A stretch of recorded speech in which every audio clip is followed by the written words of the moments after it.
அப்போ இந்த பெயின் வந்து நமக்குள்ளே ஏற்படுத்துகிற ஒரு அசௌகரியம் நம்முடைய பர்சனாலிட்டியில் நம்மளை டக்குன்னு சின்னதாக உணர வைக்கிறது. ஒருத்தர் உங்களை அரைஞ்சிட்டாருன்னா என்ன அர்த்தம்? நீங்கள் சின்னவர், அவர் பெரியவர்னு நீங்கள் நினச்சிக்கிறீங்க. அப்போ அந்த அந்த அசௌகரியம் வந்து கூடவே வரும்.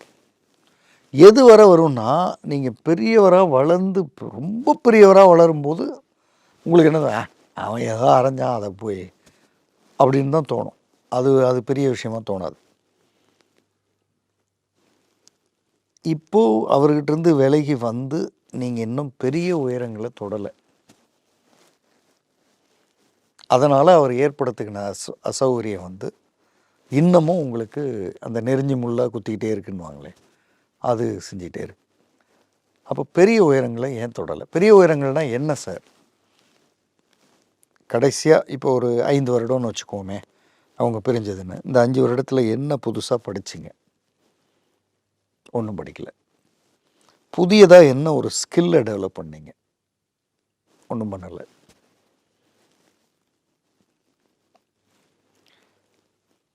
ஃபினான்ஷியலாக இந்த 5 வருடத்தில் எவ்வளோ தூரம் புதிய உயரங்களை தொட்டிருக்கீங்க? அதே வருமானம் வர்றது போகிறது அப்படி தான் சார். புதிய உயரங்கள் ரைட். ஹெல்த்தில் இந்த 5 வருடத்தில் பின்னோக்கி போயிருக்கீங்களா, நல்லா வந்திருக்கீங்களா? இப்படி சில கேள்விகளை கேட்கும் பொழுது அவங்களுக்கு வந்து இந்த புதிய உயரங்கள்னு ஒன்று உள்ளே வரல. அப்போ பழைய வழிகள் தானே ஆக்டிவாக இருக்கும். பழைய வழிகளை நீங்கள் ரீப்ளேஸ் பண்ணணுன்னா புதிய உயரங்களை தொட்டாகணும் வாழ்க்கை. இன்னும் ஒரு வாட்டி சொல்லிடுங்க சார். பழைய வழிகளை நீங்கள் ரீப்ளேஸ் பண்ணணுன்னா புதிய உயரங்களை தொட்டாகும். ஒரு ஃபேக்ட்ரி ஆரம்பிக்கிறார் ஒருத்தர், 100 கோடி லாஸ். 1000வது கோடி அவர் சம்பாதிக்கும் போது தான் இந்த 100 கோடி லாஸை சிரிச்சுக்கிட்டே சொல்ல முடியும் அவரால். 100 கோடி லாஸை வச்சுக்கிட்டு அடுத்த வருஷம் 10 கோடி சம்பாதிச்சார்னா அவர் 90 கோடி போச்சேன்னு அழுதுகிட்டு தான் இருப்பார். அவர் 10 மடங்கு 20 மடங்கு உங்களுடைய புதிய உயரங்கள் வராமல்.